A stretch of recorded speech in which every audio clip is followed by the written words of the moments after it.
Hey guys, EDA Talk Sports here, and we're going to be doing a review of UFC 299 O'Malley versus Chito Vera. It's a card I'm really excited for, and I think it's got a lot of intrigue, a lot of excitement, and I'm happy to take you guys through the fights, my predictions, my reviews, and it'll be great to get your opinions as well. So if we just take a look at the card, obviously we've got our main event, Sean O'Malley versus Chito Vera. This is the second time that they're fighting, and honestly, I'm really looking forward to it. A lot of bad blood here, but we'll be getting a full review of this match as we make our way up the card. As mentioned, we got Dustin Poirier versus Saint Denis, Kevin Holland versus MVP, Burns versus Jack de la Magdalena, Peter Yan versus Song Yadong, and that's just the main card, and that's a really strong card from, in my opinion. One of the better cards we've seen from the UFC recently, if I'm being honest, and this card might just outshine UFC 300 as well. If we look at the prelims, I think the quality continues to a high level. We've got Curtis Blaze versus Almeida. We've got Caitlin versus Macy Barber. Gamrot versus RDA. Pedro Munoz versus Kyler Phillips. That's a high level prelims. I won't be missing the prelims. When you've got the 6th ranked lightweight on the prelims, and he's not even the main prelim, it shows you the quality of the card. Legends like RDA, top heavyweights like Jilton and Curtis, very strong prelims as well. Early prelims again has some standout fights. You got Joanne Wood versus Marilyn Mozart to kick us off. Haven't seen Mozart really at much, to be honest with you.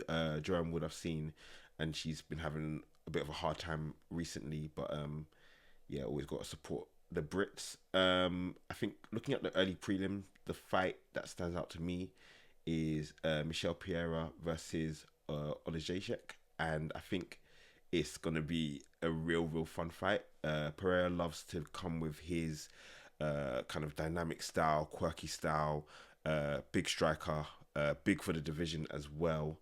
Olejacek is just a savage. I don't know how else to say it. He's just a savage. He just keeps going, and so that will be my main fight of the prelim, of the early prelim. Sorry, of the prelims. I think there's the two fights that stand out. Obviously, Gamrot versus RDA, Blaze versus Almeida.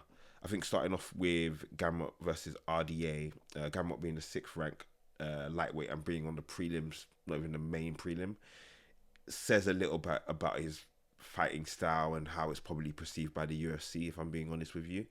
And plus he's fighting the 11th rank RDA, who has been looking for a fight that gets him either into championship contention or is a big payday.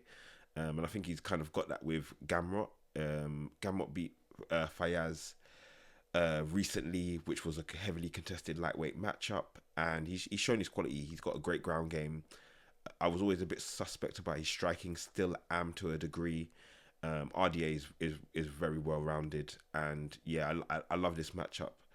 I think I'm going to give it to Gamrot. I mean, again, Gamrot beat Fayez, and then RDA lost to that same opponent. So I'm not trying to do MMA maths here, but I think Gamrot is ascending and RDA may be declining. But again, he could prove me wrong. He's shown multiple times what a great lightweight he is, and he's a shoo-in for the Hall of Fame, no doubt.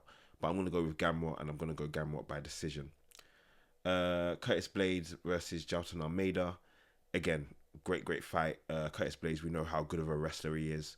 And he's shown his quality on numerous occasions. He's had some, I would say, tough occasions, obviously losing to Francis twice, losing to Derek Lewis, being so close to the title or being so close to a title shot, especially when you haven't got the name or the cachet of some of the other heavyweights, and then falling probably at the last hurdle before you get that title shot, is very damaging and very hurtful. But Curtis seems to just work and refine on his skills, and the way he talks, it seems like he's never really too discouraged, and so that's always good to see. But Almeida's on a run, and he looks like an absolute problem. What I like about him is that he knows what he does well, and he will continue to do it until he gets the result that he's looking for. But doing that against Curtis Blades is a different story entirely. You're looking to grapple with one of the best wrestlers in the UFC, specifically in the heavyweight division, you're gonna have to show how good you are at that specific discipline. And so I'm not sure. And also Curtis can strike. Probably not with the best of them, but he's got hands and he's got heavy hands when needed. Almeida, I've seen less of that from him. I think he's more of a technical fighter, just kind of all round. So it's going to be interesting. And this is definitely by far his most difficult matchup. I think with this one, it's going to be difficult. I think Jelton is giving up a lot of size with Curtis, and the wrestling, I think, is in Curtis's favour. But there's something about this young Brazilian that I think he's going to be up there with some of the best in the division, the Gans, the Aspinos. I think he will be. This will be a big challenge for him, but I'm going to go Jelton by submission for the win. Now getting over to the main card and where a lot of my interest lies. We're going to be kicking off with Petr Yan versus Song Yadong. And it seems like two fighters going in two different directions. Yan, we know kind of, I guess, his history in his last three fights, back-to-back losses against the likes of Sterling, O'Malley and Merab. And again, three quality fighters, no doubt about that. But we looked at Petr Yan as being a quality fighter. So losing three back-to-back fights isn't a good look. And again, it opens up the potential of UFC looking for the next big thing. And that could be Song Yadong. I've got to be honest, Song Yadong is one of my favourite fighters in the whole of the UFC. The way he goes about his business it's impressive. He's very, very aggressive in all that he does. And he's very, very determined to get to those spots where he makes it uncomfortable for his opponent. I think with this fight here, one thing we know about Yan is that he likes to start slow. He likes to analyze his opposition, get a read on them, see where he can find his holes. And I don't think that's a bad thing, but with 3 rounds, he has to start strong and he has to start fast, especially with someone who's as aggressive as Song Yadong. Song, I think he seems like the future, to be honest with you. He's got an all-round game. He's tough. He's big. He's strong. He's really big for the division, and I think that's where Yan is going to struggle. Again, obviously, Song's in great form. 2 back-to-back wins. Last defeat before then was against Corey Sandhagen, and I guess that's to be expected. I think Corey is one of the best in the whole of the division, so. This fight, yeah, Yan's got the experience, he's got the talent, but I'm going with Song Yadong. I love Song Yadong's game, but he's going to have to get through the boxing of Yan and impose his will, as he normally does when he gets a victory. Moving on from that, we have Gilbert Burns versus Jack Della Magdalena, and again, I think this is a banger of a fight, an absolute banger of a fight. I think Gilbert Burns, again, one of the nicest people in the welterweight division, if you take into consideration what everyone says, and as nice as he is as a person, he's ruthless in the octagon. Unfortunately, Gilbert isn't in the best form. Last loss against Bilal, and he was injured as well from what he said and from how he looked. But there raises questions of if he's obviously 37 now in the latter stages of his career, how long can he keep going? He's coming up against a young stallion in JDM. Again, big fan of JDM. And like Song Yadong, he's tough as nails. He hits hard. Hasn't got the finishes in the last 2 fights, unfortunately. But again, JDM, banger of a fighter. Beat Kevin Holland in his last fight, which isn't an easy feat, to be honest with you, especially when you do it via striking as well. And so this fight, again, I respect Gilbert. I love what he does in the octagon. I think in this fight, more than any fight he's had previously, he needs to bring out that elite Brazilian jiu-jitsu. We don't see it enough with Gilbert, and we need to see it this fight. So that's my hope, that's my aspiration. I'm going... It's a tough one, because I think if I'm just talking skill and technique, I'm going to go with Gilbert. If I'm talking grit, toughness, will to win, I'll probably go JDM. It's a tough one. It's a tough one. My heart says Gilbert. My head says JDM. I'm gonna go with my head. JDM with the win, extending his winning streak in the UFC. Next fight, and a banger of a fight, and one that's close to my heart. Kevin Holland versus Michael Venom Page, MVP. And this will be MVP's debut. What a time! There was years and years when he was coming up, when he was with Bellator, where we were just hoping like, oh, we need him in the UFC, especially as English MMA fans. We need MVP in the UFC. He's one of our brightest fighters. Like, hopefully he gets there, and finally he gets there at the age of 36. A bit later than probably we would have wanted, but he may think he may be coming in his prime. 2-3 years stint in the UFC, cause as much havoc as you can, and leave.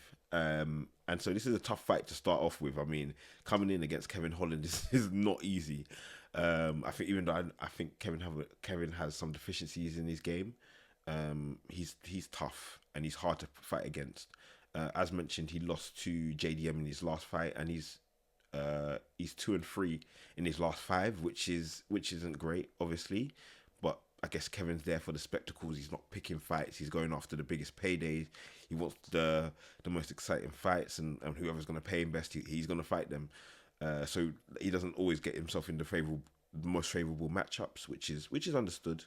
Again, this is going to be a banger of a fight. I think Kevin is outmatched in terms of the striking. Doesn't mean he can't compete. I just think MVP is a more fluid, more unconventional striker, which will make your striking harder to pull off. I think Kevin's better on the ground in terms of his, maybe not his wrestling, but his grappling on the ground.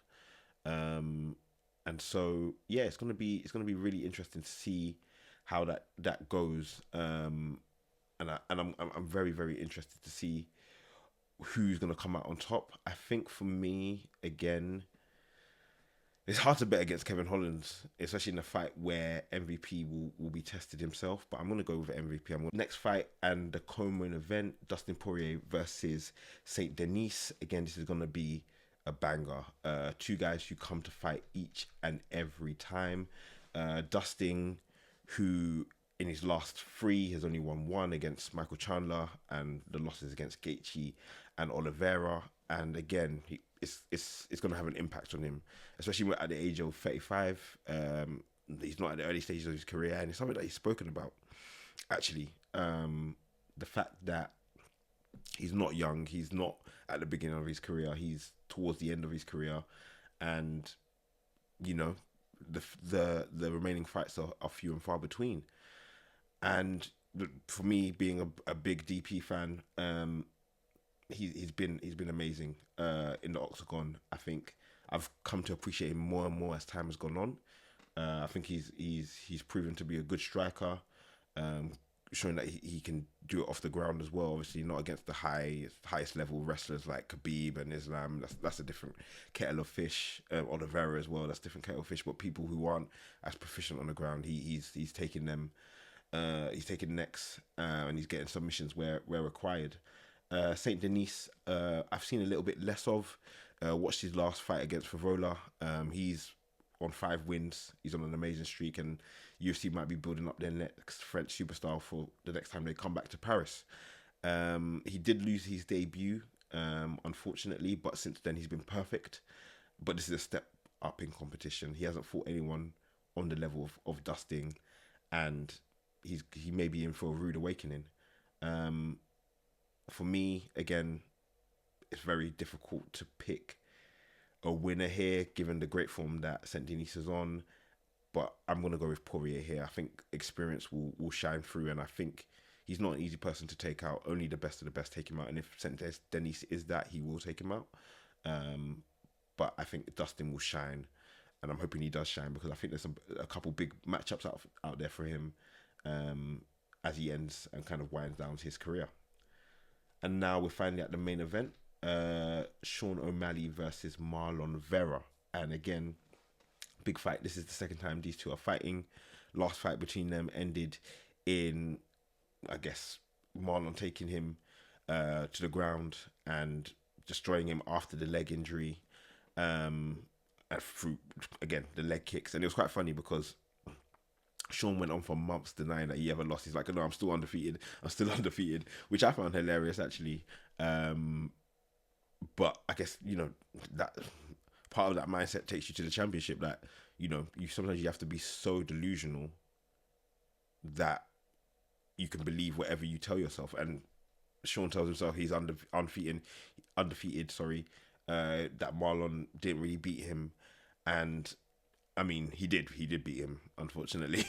But I think Sean hopefully would have learned a lot from the previous fight, in the sense that he will need to be on his top game, because Marlon is not going to go anywhere, and he's not going to go anywhere quickly.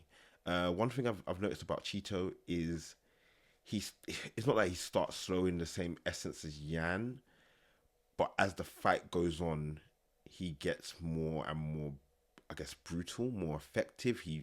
His opponents are worn down. He gets into more areas that he wants to get into, and that was noticeable against the fights against Font and against Cruz. Because against Cruz, I was like, I don't like Marlon. Like, for me personally, just looking at the fight, Marlon looked like he was losing like 2 rounds to 1 maybe, and then out of nowhere, just clocks Dominic Cruz and gets the job done. Same thing. It was a bit different against Font, because that was just cumulative pressure, cumulative beatings that eventually led to Marlon getting the win. I think within this fight, Sean has to be a sniper, as mentioned. I think I appreciated he was a good striker. I didn't think I appreciated how great he was until we got to high level competition, because it's easier when you're fighting people who aren't the best in your division. But when you've done it against Jan, when you've done it against Aljo, Jan, who's a great striker, Aljo, who came in with a plan of being an awkward striker and then getting Sean to the ground, it just shows that like he can do it. And I think the doubts of competition, I think, were justified, but he's showing fight after fight that he's at that level of competition, especially with his striking. And it's clear that they've got bad blood between them. The guys don't like each other. There was a clip on the embedded work that the UFC do, where I think Sean was saying, "Oh, get ready to lose," and Chito came back with not a PG response. And I love that. I love competitive energy, and I love what each man is fighting for. I think Sean fighting to establish himself, prove all his doubters wrong, eventually reach the status of double champion. And I think Chito, doing it for his family, and he's spoken about kind of what it means to not only him but the nation of Ecuador as well. So again, really excited to see how this fight plays out. I would love to see these guys go at it both standing and on the ground, because I think they're both proficient in both areas. I think Sean is by far away the better striker, definitely, but Marlon can do damage, and we know that by his finishing record and being the best in the division. But I also want to see them on the ground. I know the background that Sean has in BJJ, and I know the work that Vera can do on the ground, and the submissions he's gotten over time as well. So really intrigued to see how the fight goes and how it plays out, and who maybe loses their way and moves away from their game plan. It's because it's going to be very, very important. I think with this fight, I'm going to go... It's difficult because again, my head says Sean, my heart says Marlon, pull off the victory. I love our underdog story. I'm going to go with Sean. And I think the sniping, the ability to pepper Chito is going to be what pulls him through. But I wouldn't be surprised with a Chito win at all. I mean, the guy is super talented. He's super hungry. And that desire that he's got is one that not many fighters have. That will to win, that mental strength he's shown time and time again. So it's going to be an exciting fight. I'll go with Sean though, and we'll probably do a recap just to see how I've gotten on in the predictions. Guys, please make sure to leave your predictions in the comments. Please make sure to leave a like, subscribe. We're going to be here with more MMA content, more boxing content, more sports, everything that's going on in the sporting world we want to be involved in on this channel, and I'd love to have your input as well. It's been EDA Talk Sports. Thank you guys. Peace.